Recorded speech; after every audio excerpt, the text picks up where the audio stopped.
CM ಆಪ್ತ ಬಳಗ ಸದ್ಯಕ್ಕೆ ಸಿಎಂ ಸಿದ್ದರಾಮಯ್ಯ ಅವರ ಮನೆಗೆ ಹೋಗಿದೆ. ರಾಜೀನಾಮೆ ಕೊಡದಂತೆ ಒತ್ತಡ ಹೇರೋದಕ್ಕೆ ಮುಂದಾಗ್ತಾ ಇದ್ದಾರೆ. ಕಾರಣ ಒಂದಷ್ಟು ಜನ ಸಿಎಂ ರಾಜೀನಾಮೆಯನ್ನು ಬಯಸುವಂತವರು ಪಕ್ಷದಲ್ಲೇ ಇದ್ದಾರೆ. ಸೊ ಯಾವುದೇ ಕಾರಣಕ್ಕೂ ಒತ್ತಡಕ್ಕೆ ಒಳಗಾಗಬೇಡಿ, ನಿಮ್ಮ ಜೊತೆಗೆ ನಾವಿದ್ದೀವಿ, ಹೋರಾಟವನ್ನು ಒಗ್ಗಟ್ಟಾಗಿ ಮಾಡೋಣ ಅನ್ನುವಂತಹ ಮೆಸೇಜ್ ಅನ್ನು ಕೊಡೋದಕ್ಕೂ ಕೂಡ ಹೋಗೋದ್ರ ಮೂಲಕ ಧೈರ್ಯ ಹೇಳುವಂತಹ ಕೆಲಸವನ್ನು ಮಾಡ್ತಾ ಇದ್ದಾರೆ. ಜೊತೆಗೆ ಸಂಕಷ್ಟದ ಸಂದರ್ಭದಲ್ಲಿ ನಮ್ಮ ಬಣ ಆಕ್ಟಿವ್ ಆಗಿ ಕೆಲಸ ಮಾಡುತ್ತೆ ಅನ್ನುವಂತಹ ಅತಿ ದೊಡ್ಡ ಸಂದೇಶವನ್ನ ಕೂಡ ಅವರ ಬಣದಲ್ಲಿ ಗುರುತಿಸಿಕೊಂಡಂತಹ ಅನೇಕ ನಾಯಕರುಗಳು ಕೊಡೋದಕ್ಕೆ ಮುಂದಾಗ್ತಾ ಇದ್ದಾರೆ. ಇನ್ನೊಂದು ಕಡೆಗೆ ಮೈಸೂರಿನಲ್ಲಿ ಆಗ್ತಾ ಇರುವಂತಹ ಪ್ರತಿಭಟನೆಯ ಸ್ವರೂಪವನ್ನ ನೀವು ಗಮನಿಸ್ತಾ ಇದ್ದೀರಾ. ಹೋರಾಟ ಯಾವ ರೀತಿ ಹೆಚ್ಚಾಗ್ತಾ ಇದೆ, ಸಿಎಂ ತವರು ಮೈಸೂರಿನಲ್ಲಿ ಕಂಡು ಬರ್ತಾ ಇರುವಂತಹ ಚಿತ್ರಣ ಇದು. ಇನ್ನೊಂದು ಕಡೆಗೆ ಸಿಎಂ ಸಿದ್ದರಾಮಯ್ಯ ಅವರ ಮನೆ ಕೂಡ ಪವರ್ ಸೆಂಟರ್ ಆಗಿದೆ. ಮೇಲಿಂದ ಮೇಲೆ ಅನೇಕ ನಾಯಕರುಗಳ ಆಗಮನ ಆಗ್ತಾ ಇದೆ. ಯಾವುದೇ ಕಾರಣಕ್ಕೂ ಅಟ್ ಎನಿ ಮೂಮೆಂಟ್ ಎಷ್ಟೇ ಸಂಕಷ್ಟ ಇದ್ರೂ ಕೂಡ ರಾಜೀನಾಮೆ ಅನ್ನುವಂತಹ ವಿಚಾರಕ್ಕೆ ಸೊಪ್ಪು ಹಾಕಬೇಡಿ. ಕಾನೂನಾತ್ಮಕ ಬಾಧ್ಯತೆ ಏನಿಲ್ಲ, ರಾಜೀನಾಮೆ ಕೊಡಬೇಕು ಪ್ರಾಸಿಕ್ಯೂಷನ್ಗೆ ಅನುಮತಿ ಕೊಟ್ಟಿದ ತಕ್ಷಣ ಅಂತ. ಆದರೆ ಮೊರಾಲಿಟಿ ಅನ್ನೋ ವಿಚಾರದಲ್ಲಿ ಪ್ರತಿಪಕ್ಷಗಳು ಪಟ್ಟು ಹಿಡಿಯೋದಕ್ಕೆ ಸ್ಟಾರ್ಟ್ ಮಾಡ್ತಾ ಇದೆ ಆಲ್ರೆಡಿ. ವಿಪಕ್ಷ ನಾಯಕ ಆರ್ ಅಶೋಕ್ ಆದಿಯಾಗಿ, ಶೋಭಾ ಕರಂದ್ಲಾಜೆ ಆದಿಯಾಗಿ ಎಲ್ಲರೂ ಕೂಡ ಮಾತಾಡ್ತಾ ಇದ್ದಾರೆ. ಸೊ ಈ ಒತ್ತಡಕ್ಕೆ ಮಣಿಬೇಡಿ, ಸಂಕಷ್ಟದ ಸಂದರ್ಭದಲ್ಲಿ ಒಟ್ಟಾಗಿ ಎದುರಿಸೋಣ ಹಾಗೂ ಕಾಂಗ್ರೆಸ್ ಹೋರಾಟವನ್ನ ಈ ವಿಚಾರವಾಗಿ ದೊಡ್ಡ ಮಟ್ಟದಲ್ಲಿ ಮಾಡಬೇಕು ಅಂತ ಹೇಳಿ ಒಂದು ಸಂದೇಶವನ್ನು ಕೊಡೋದಕ್ಕೆ ಮುಂದಾಗ್ತಾ ಇದ್ದಾರೆ. ಸಿಎಂ ವಿರುದ್ಧ ಪ್ರಾಸಿಕ್ಯೂಷನ್ಗೆ ಅನುಮತಿ ಕೊಟ್ಟ ಬೆನ್ನಲ್ಲೇ ಆಗ್ತಾ ಇರುವಂತಹ ಕ್ಷಣದ ಬೆಳವಣಿಗೆಗಳನ್ನ ಕೂಡ ನೀವು ಗಮನಿಸ್ತಾ ಇದ್ದೀರಾ. ಪ್ರತಿ ರಾಜಕೀಯ ನಾಯಕರ, ಅದರಲ್ಲೂ ಕಾಂಗ್ರೆಸ್ ನಾಯಕರ ಮನೆಗಳು ಈಗ ಪವರ್ ಸೆಂಟರ್ಗಳಾಗಿ ಬದಲಾಗ್ತಾ ಇದೆ. ಒಂದ್ ಕಡೆಗೆ ಮಲ್ಲಿಕಾರ್ಜುನ್ ಖರ್ಗೆ ಅವರ ಆಗಮನ ಆಗಿದೆ, ಇನ್ನೊಂದು ಕಡೆಗೆ ಸಂಜೆ ಅಷ್ಟೊತ್ತಿಗೆ ಎಐಸಿಸಿಯ ಪ್ರತಿನಿಧಿಗಳು ಕೂಡ ಆಗಮಿಸ್ತಾರೆ.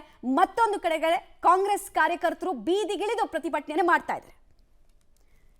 ಡೀಟೇಲ್ಸ್ ಕೊಡ್ತಾರೆ ಶ್ರೀನಿವಾಸ್. ಅದಕ್ಕೆ ಸಿಎಂ ನಿವಾಸಕ್ಕೆ ಯಾರೆಲ್ಲ ಆಗಮನ ಆಗ್ತಾ ಇದೆ, ಅವರೆಲ್ಲರದು ಅಜೆಂಡಾ ಏನು, ಯಾವ ರೀತಿ ಹೋರಾಟವನ್ನ ಬಿಜೆಪಿ ವಿರುದ್ಧ ರೂಪಿಸೋದಕ್ಕೆ ಅಂತ ತೀರ್ಮಾನಗಳನ್ನು ಮಾಡ್ತಾ ಇದ್ದಾರೆ?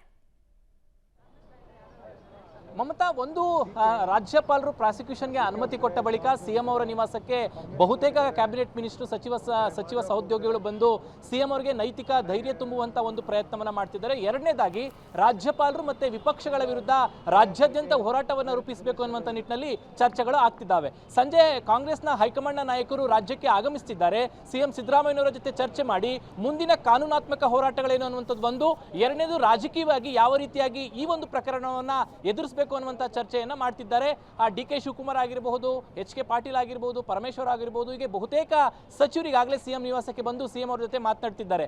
ಕಾನೂನು ತಜ್ಞರ ಒಂದು ಅಭಿಪ್ರಾಯಗಳನ್ನು ಕೂಡ ಸಿಎಂ ಅವರು ತೆಗೆದುಕೊಳ್ತಿದ್ದಾರೆ. ಪ್ರಾಸಿಕ್ಯೂಷನ್ಗೆ ಅನುಮತಿ ಕೊಟ್ಟಿರುವಂತಹ ಆದೇಶದ ಪ್ರತಿಯನ್ನು ಇಟ್ಕೊಂಡು ಹೈಕೋರ್ಟ್ಗೆ ಅಥವಾ ಕೋರ್ಟ್ಗೆ ಯಾವ ರೀತಿಯಾಗಿ ನಾವು ಅಪೀಲನ್ನು ಹೋಗಬೇಕು, ರಾಜಕೀಯವಾಗಿ ಒಂದು ರಾಜ್ಯಪಾಲರು ಕೊಟ್ಟಿರುವಂತಹ ಪ್ರಾಸಿಕ್ಯೂಷನ್ ಅನ್ನುವಂತಹ ವಾದವನ್ನ ಮಾಡಬೇಕು ಅನ್ನುವಂಥ ನಿಟ್ಟಿನಲ್ಲಿ ತಜ್ಞರ ಅಭಿಪ್ರಾಯಗಳನ್ನು ಕೂಡ ತೆಗೆದುಕೊಳ್ತಾ ಇದ್ದಾರೆ. ಒಟ್ಟಾರೆಯಾಗಿ ಸಿಎಂ ನಿವಾಸದಲ್ಲಿ ಎರಡು ವಿಚಾರ, ಒಂದು ಕಾನೂನಾತ್ಮಕ ಹೋರಾಟ ಯಾವ ರೀತಿ ಮಾಡಬೇಕು ಅನ್ನುವಂಥದ್ದು, ಮತ್ತೆ ರಾಜಕೀಯವಾಗಿ ಇದನ್ನು ಯಾವ ರೀತಿ ಟ್ಯಾಕಲ್ ಮಾಡಬೇಕು ಅನ್ನುವಂಥದ್ದು, ಮೂರನೇದಾಗಿ ರಾಜ್ಯಾದ್ಯಂತ ಹೋರಾಟವನ್ನು ರೂಪಿಸಬೇಕು ಅನ್ನುವಂಥ ನಿಟ್ಟಿನಲ್ಲಿ ಸಚಿವ ಸಂಪುಟದ ಸದಸ್ಯರ ಜೊತೆ ಸಿಎಂ ಸಿದ್ದರಾಮಯ್ಯನವರು ಚರ್ಚೆಯನ್ನ ಮಾಡ್ತಿರುವಂತದ್ದು. ಮಮತಾ, ಆಲ್ ರೈಟ್, ಧನ್ಯವಾದ ಶ್ರೀನಿವಾಸ್ ತಮ್ಮೆಲ್ಲ ಮಾಹಿತಿಗಾಗಿ. ಸಿಎಂ ಸಿದ್ದರಾಮಯ್ಯ ಅವರು ತಾತ್ವಿಕ ಕಾರಣಕ್ಕೆ, ಸೈದ್ಧಾಂತಿಕ ಕಾರಣಕ್ಕೆ ಅನೇಕ ಸವಾಲುಗಳನ್ನ ಇಲ್ಲಿ ತನಕ ಎದುರಿಸಿಕೊಂಡು ಬಂದ್ರು. ಬಟ್ ಕಾನೂನಾತ್ಮಕ ಉರುಳಿಗೆ ಸಿಕ್ಕಾಕೊಳ್ತಿರೋದು ಇದೇ ಮೊದಲು. ನೋಡ್ತಾ ಇದ್ರೆ ನೀವು ಆ ಪ್ಲಕಾರ್ಡ್ಗಳೆಲ್ಲ ಸುಟ್ಟು ತಮ್ಮ ಆಕ್ರೋಶವನ್ನ ವ್ಯಕ್ತಪಡಿಸ್ತಾ ಇದ್ದಾರೆ. ಭಿತ್ತಿ ಪತ್ರಗಳಿಗೆ ಬೆಂಕಿ ಹಚ್ಚೋದ್ರ ಮೂಲಕ ತಮ್ಮ ಆಕ್ರೋಶವನ್ನ ವ್ಯಕ್ತಪಡಿಸ್ತಾ ಇದ್ದಾರೆ ಕಾಂಗ್ರೆಸ್ನ ಕಾರ್ಯಕರ್ತರು. ಪ್ರತಿಭಟನೆ ಅಂತೂ ತೀವ್ರ ಸ್ವರೂಪವನ್ನ ಪಡ್ಕೊಳ್ತಾ ಇದೆ ಮೈಸೂರಿನಲ್ಲಿ. ಜಿಲ್ಲೆಯಲ್ಲೂ ಕೂಡ ಇಂಥದ್ದೇ ಹೋರಾಟವನ್ನ ಮಾಡ್ತೀವಿ ನಾವು ಅಂತ ಸಂದೇಶವನ್ನ, ಎಚ್ಚರಿಕೆಯನ್ನ, ಸುಳಿವನ್ನ ಈಗಾಗಲೇ ಕಾಂಗ್ರೆಸ್ನ ಕಾರ್ಯಕರ್ತರು ಕೊಟ್ಟಿದ್ದಾರೆ. ಒಂದು, ಬಿಜೆಪಿ ವಿರುದ್ಧ ಸಿಟ್ಟನ್ನ ವ್ಯಕ್ತಪಡಿಸ್ತಾ ಇದ್ದಾರೆ, ಕೇಂದ್ರ ಸರ್ಕಾರದ ಧೋರಣೆ ಬಗ್ಗೆ ಪ್ರಶ್ನೆಗಳನ್ನ ಕೇಳ್ತಾ ಇದ್ದಾರೆ.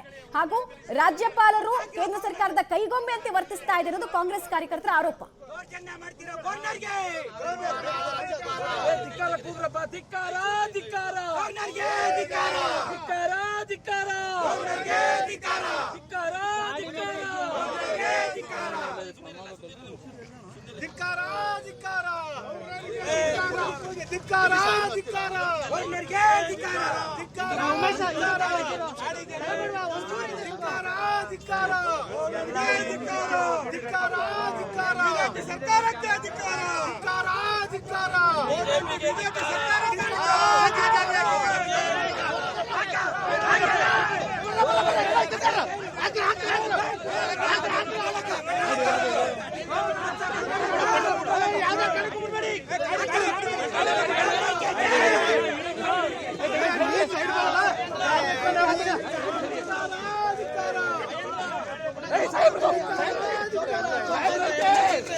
ಬಾಟ್ಲು ಕುಡಿದೋಯ್ತದೆ.